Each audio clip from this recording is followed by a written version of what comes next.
artists can make a small-scale replica of their statue and have a large copy made in foam. The artist can then use this model to make their full-size sculpture, saving them a lot of time and money. A full-size sculpture starts out as a small clay model. The artist uses the clay model to make a mold out of wax, plaster, or resin. The artist then sends the copy, called a maquette, to a specialist, who produces a foam enlargement to be used as a model to cast the full-size sculpture. The specialist places the maquette on a turntable. He spins it at an even pace while scanning it. The scanner's 5 cameras take continuous high-resolution photos and upload them to a computer. The computer then converts these photos into a 3D image. He scans the maquette several times to make sure he captures every detail. Then he combines the pictures together and divides the sculpture into sections. He uses another program to calculate the scale of enlargement. This helps him determine how many and what size blocks of foam he needs to produce each section. He uses a dense foam with a fine grain called extruded polystyrene. He secures the foam with tape, then uses a computer-guided router to carve the enlarged sections of the sculpture.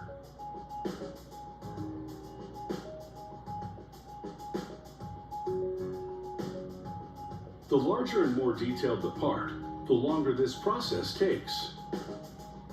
For example, this half of the dog's head took 45 minutes, while carving half a leg would take just 8 minutes.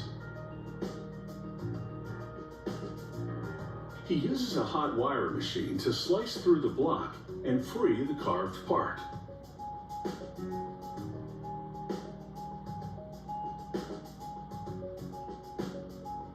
The specialist removes excess foam with a sanding block.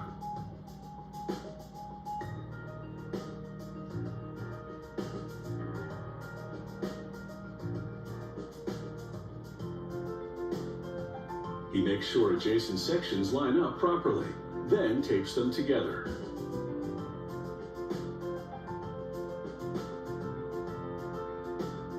He scrapes off the seam with a horse grooming comb, then sands it down.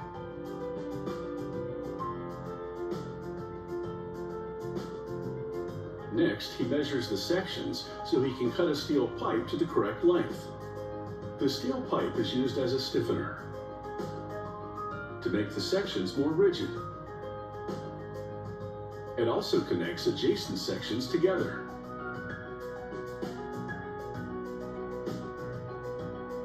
He uses a standard pipe bender to match the stiffeners to the sections they're going into.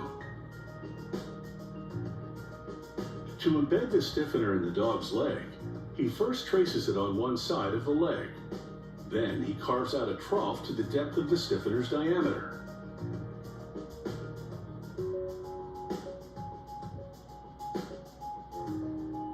He cleans out the loose foam with a narrow brush.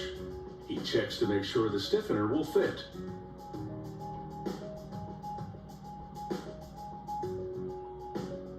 Then he applies an adhesive designed especially for foam and inserts the stiffener.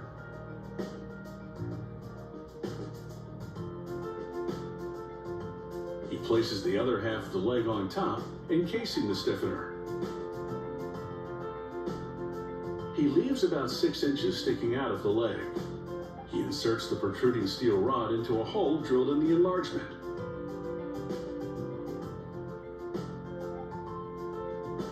Once he has assembled all the sections, he tapes them together to check their alignment. The completed sculpture enlargement is about 4 times bigger than the original maquette.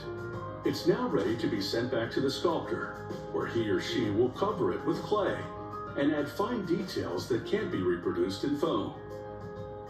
Once this is done, the sculptor sends the clay model to a mold maker, who casts a mold and sends it to a metal foundry to create the final sculpture.